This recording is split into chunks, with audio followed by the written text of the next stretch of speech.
everybody. I'm Blessed and Free. Welcome back to another episode of DOC TV.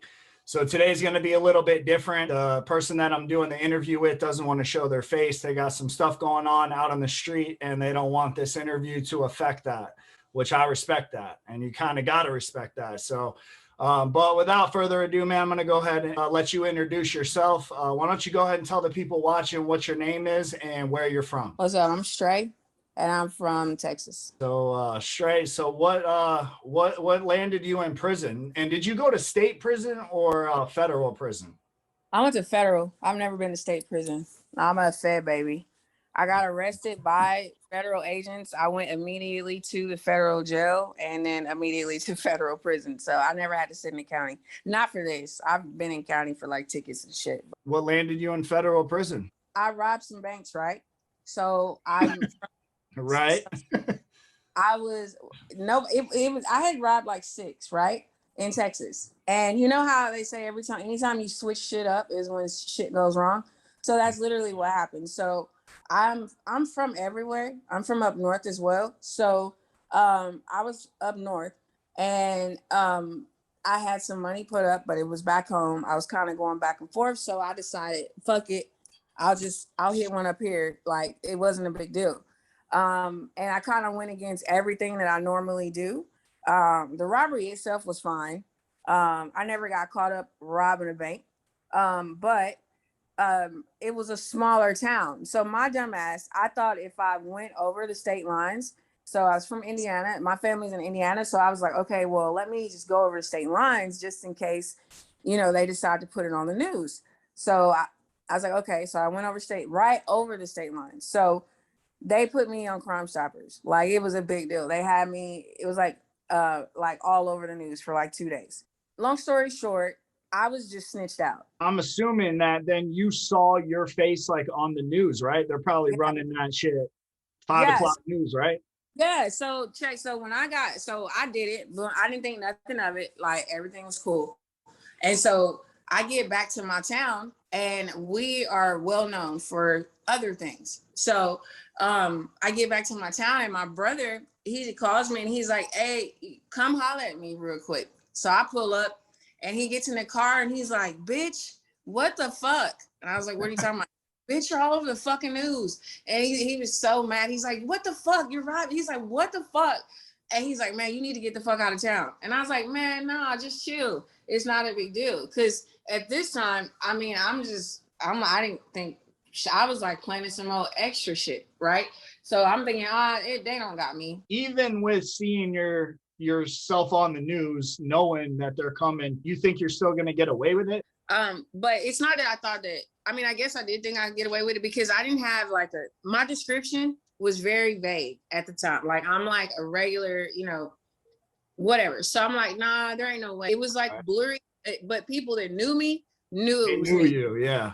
So like a cop or whatever, they're not going to be able to say, oh, they would.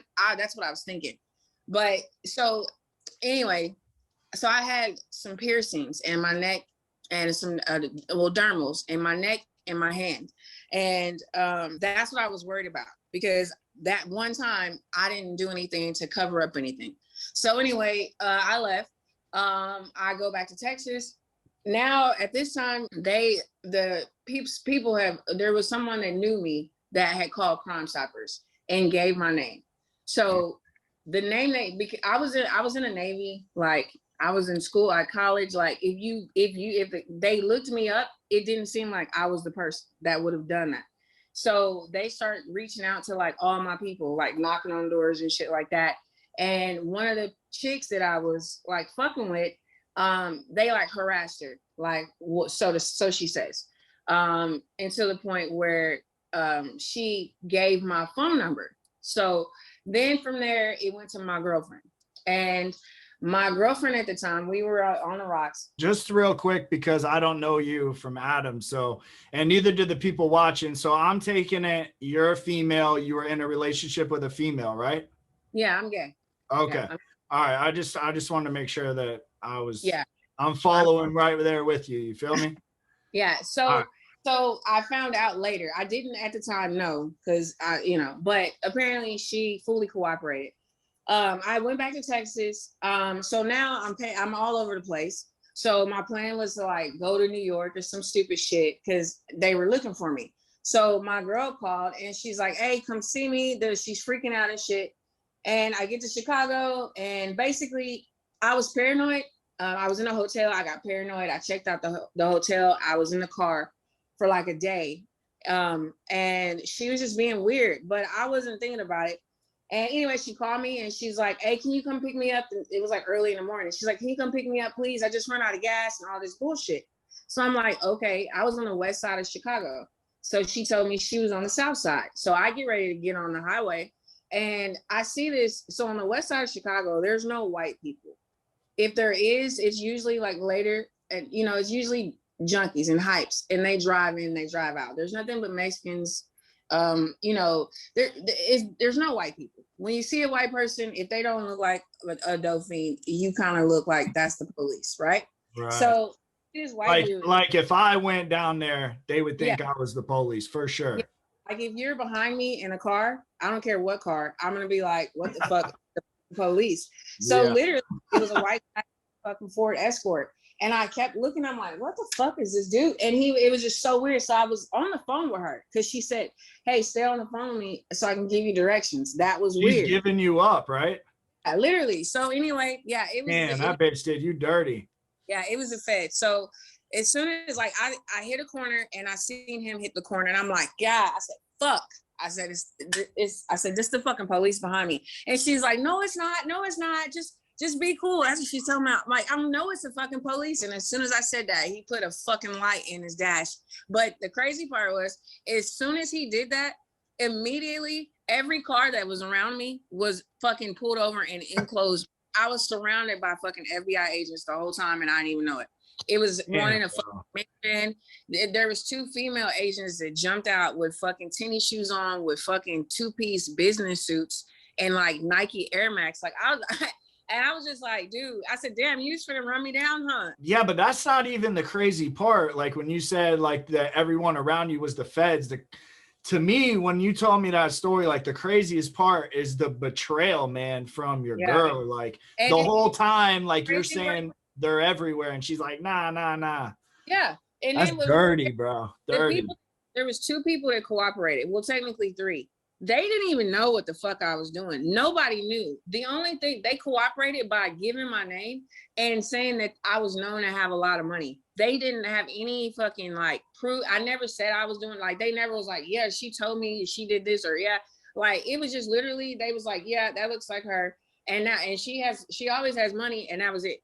How much did you get on the robbery? I mean, it was different. It was different amounts for each one. So I still owe a lot of money. I mean, that's one of the downsides of yeah, just a little one. You did bank robbery. How many banks did you hit? 7. 7 banks. So where did it like turn for you where you were like I need to get money, but like then you said like I'm gonna hit some fucking banks? So I was a good kid and I was raised in the suburbs and shit like that, but a lot of people that were close to me weren't. So when I got older and I got around that and I seen how fast and easy it was for them to make the money the way they did it, but nobody would let me do that or whatnot. So I was like, you know what? I said, what is a way that I can make that much money, but not have to do this particular thing? And I was like, okay, I can just do this. Fuck it. And really, it was just like a fucking random. I was sitting in a fucking Walmart parking lot. And I was like, you know how now there's a bank on every corner? So I was just sitting there and I was like, the fuck, all these fucking banks, man. And I don't know why. I don't know what the fuck was going on. And I just was like, and I went right back into the Walmart and bought, because I passed notes. I didn't do armed robbery. So I went right back in there and got like some shit that I thought I needed, did what I had to do in the car, and went right next door and robbed my first bank. And after that, man, my fucking adrenaline was rushing so fucking crazy. I was man, damn.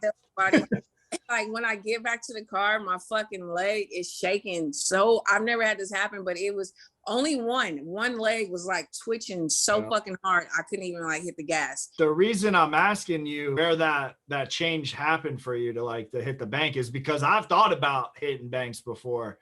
You know what I'm saying? I just didn't have the balls to do it. I'm not even gonna lie. Yeah. Like, That's what a lot of people say, especially bitches in prison. They be like, I can't believe you did that. And I'm like, bitch, you in here for like $2 million worth of check fraud. I'm more scared to go in the bank and like have to look face and lie and pretend to be somebody else. That takes way more work than just fucking slipping a note and going on about your day. seeing that, you just explained where that change took place, where you decided to rob the bank and you walked in and hit your first bank. Now you're finally arrested. Like, now what's going through your head after it's all said and done? You get booked into the federal, I'm assuming a federal facility, where like a holding facility. I was at MCC Chicago, the federal jail in Chicago. That ratchet shit. Yeah, like yeah. With females in prison and jail, it's always different. It's never as extreme as fucking men's prison, thank God. But it's still kind of crazy. But I'm from the suburbs, but yeah, I'm not. You know what I mean? So I didn't really have to deal with that. It was more of like this shit is real. Fuck it. You know what I mean? Like, yeah. I didn't really do much of like calling people and shit like that. It just, I was like, shit, fuck it. It is what it is. Like, I can't fight it. It's the fucking feds. It ain't no point. You know what I mean? So when was the first offer they came at you with, like, as far as like months go? They don't give offers in the feds. They don't. It's like sometimes they will if you like and shit like that. But if it's just you and they got you, they don't give you a fucking offer. They're just gonna tell you what your guidelines are. You're gonna get a fucking PSI, and then the judge is gonna fucking sentence you to whatever they feel like they need to sentence you to. There's no offers. Well, what did your judge feel like he needed to sentence you to? Well, the first time, so I was fucked over, like big time. So with federal charges, I don't know about any other state shit, but if it's the same crime, like 7, you can have like, they habitualize you. Yeah, it runs together. So like it goes together. So if they would have charged me with all 7 banks the first time, then I would only have to do 36 months, only 3 years. It's not that much time. Bank robbery you just start getting time when you use a weapon for one, if you jump a counter, do anything like that, or if you get over like 500,000, then you're going to be looking at a little bit of time. But my shit, it wasn't a lot of time, but they fucked me because fucking Texas, I didn't know no fucking rules. You know how these fucking public defenders are. And so she told me, she's like, oh, don't worry about it. As long as it's in your plea agreement, that's all that fucking matters. Texas isn't going to come get you because your time is going to run concurrent anyway. So why they're not going to waste their time. We're just going to make sure that it's in your PSI. That's what she told me. So I'm like, okay, cool. So in my PSI, I admitted to all of this shit in the first charge. So anyway, they sentenced me to 36 months. I go to Carswell. I'm thinking everything is cool. Like a month before, maybe like 3 weeks before it's time for me to get released, I didn't have my probation officer go to my house, all that shit. They come and get me, tell me to go on R&D. So I'm thinking I had like some bullshit in Dallas County, some tickets. I'm thinking they're coming to pick me up for that. No, Texas waited. So apparently there was a 2-year or 3-year, whatever, that they had to come get me. So what they did was, to maximize my time, was waited for me to do the full 36 months, and then came and picked me up, and they took me to fucking East Texas and indicted me on 6 more counts. And that right there is exactly why I bring people on this channel, is because people don't realize that haven't been in the system, how the system really works. And once you get in it, like, you are fucked. Yeah. And your shit is a perfect example of that. Like, it's not about rehabilitation, because if it was about that, they would have hit you with all the charges at once. You would have did all the time. You would have got rehabilitated, and then they would have put you out. But instead, they want to fuck your life. And that's what happens when they do that. And then let me tell you, then, pre-trial takes like a year. So my attorney was like, oh, don't worry about it. By the time we get to sentencing, you're going to be at that time. You're going to get time served, because at that point I'm at 4 years. So he's like, don't worry about it. She don't have a choice but to give you time served. It's running together. Right. So boom, I never used a gun. Never. Let me tell you how it went down in court. I swear to God. So apparently one of the witnesses in one fucking bank said that she thought she saw the butt of a handgun. in my backpack. That's what she said. She didn't say it for sure. None of that. So the PSI lady, because of that statement, fucking enhanced me, gave me a fucking 3-point gun enhancement for that one fucking statement. So we get to court and the prosecutor stands up and defends me. And so, because my lawyer gets up and he's pleading his case, and I had fucking Judge Crone. She's a fucking, anyway. So he gets up and my attorney's like, hey, there was no gun. It's ridiculous. Like, why would she have? It was like the fourth bank, and so they were like, why would she have robbed 3 and then 1 with a gun and then 2? Like, they're like, that sounds ridiculous. I kept saying, I said, that was my fucking phone. That was my phone. That was it. So anyway, the prosecutor stands up because my attorney got mad and threw his pencil because she was being such a bitch.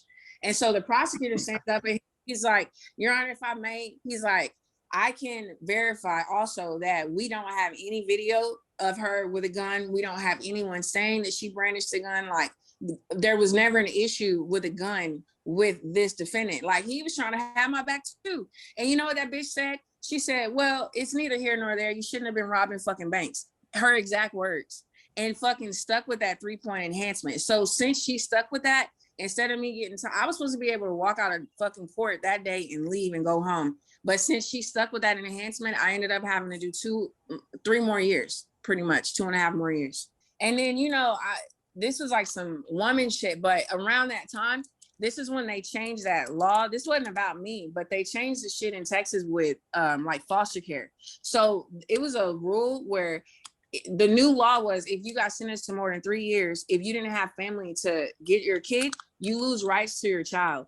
Do you know there was like 3 other bitches that got sentenced and like that was their main plea? Like they were, whatever it was like, whatever it was. And she denied all that shit. She denied everybody. She was a fucking bitch. She was horrible. These people were losing whole custody of their kids and they weren't shit but like drug addicts and shit. So tell the people what it was like for you going into federal prison after it's all said and done and now you're, you know, serving out your time. The feds was crazy. Like, it was a fucking experience. Like, I was in jail, like in Carswell, especially because, you know, Carswell is, if you're from Texas, you go there, or it's for the mentally ill or, you know, sick people. So feds do psychiatric, like if you get sentenced and like if you plead guilty by whatever insanity, they do it different.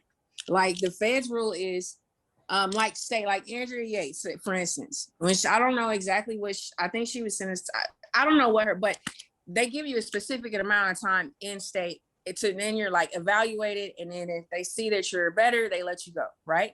Well, the feds, when you get found guilty because of by reason of whatever the fuck, it's like a life sentence. It's the weirdest, like you would think it's illegal. So they don't get actual time. So Carswell is filled with fucking lunatics that have been there forever.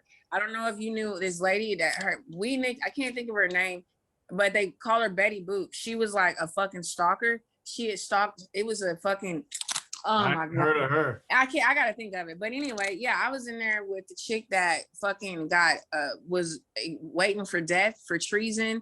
Fucking Elizabeth Smart, her kidnapper, that fucking weird bitch. I was in there with her. She worked in a fucking. That's a weird bitch right there too, boy. Yeah, she worked in hippie ass fucking trippy. Yeah, and then listen, she never said nothing, but we all knew her. Like everybody knew all the fucking crazies. How long was it before you were in federal prison before you ran into a problem? With Carswell, it was just the bitches I was fucking with. The first time I had.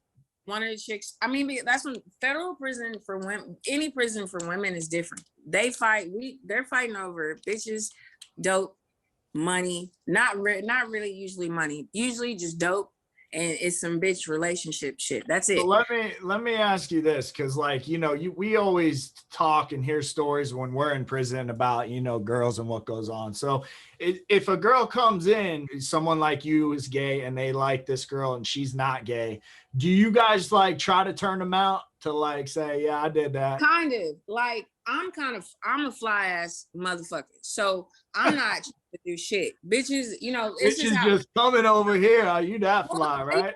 put certain shit. And that's what, like, it's different. Like, they want it. You don't, like, men, they get raped. They whatever, they getting raped and whatever the fuck. You don't gotta do that. Like, bitches, let me stop saying bitches. Like, well, yeah, they bitches. Like, they would be completely straight and being fucking ready to kill themselves, slicing their fucking wrist over. I'm like, you just got off the phone with your fucking baby daddy. Why the fuck are you cutting your fucking wrist up over some bitch you're never gonna fucking see again?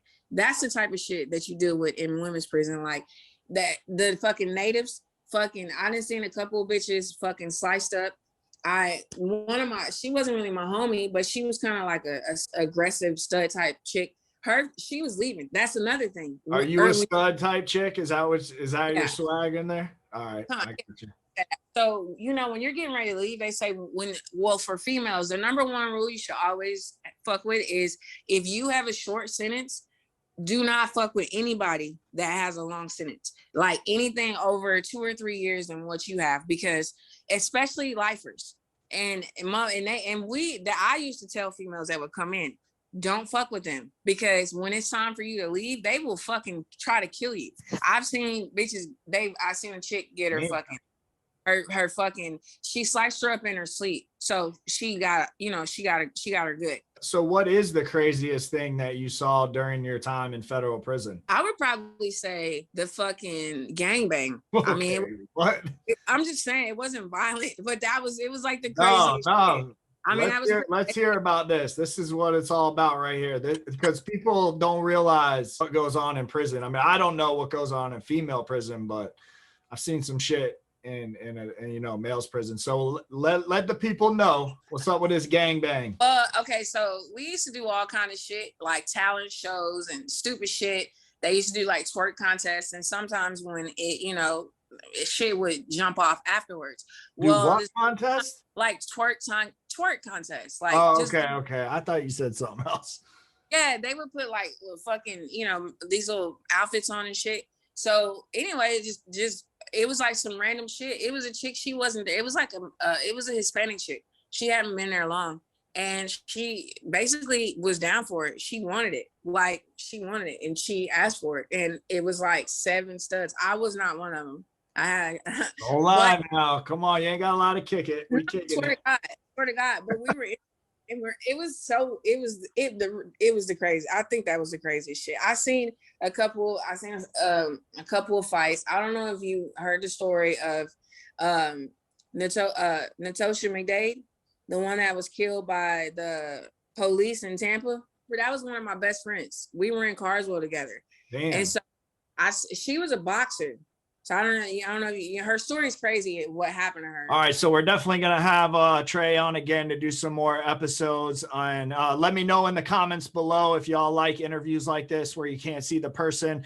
Some people got crazy stories and they don't want to show their face because everybody, watching the prison YouTuber genre knows, man, the feds and everybody's watching this shit. So you got to respect that. But if you're new and you're tuning in for the first time, this is what we do on this channel. We talk about prison, we talk about jail, and we talk about the corruption that goes on in all of those. And more importantly, we talk about how to change and not go back to that fucking shit. So hit that subscribe button and turn your post notifications on all. So every time I drop an episode, you can hear it first. And with that, it's DOC TV and we're out.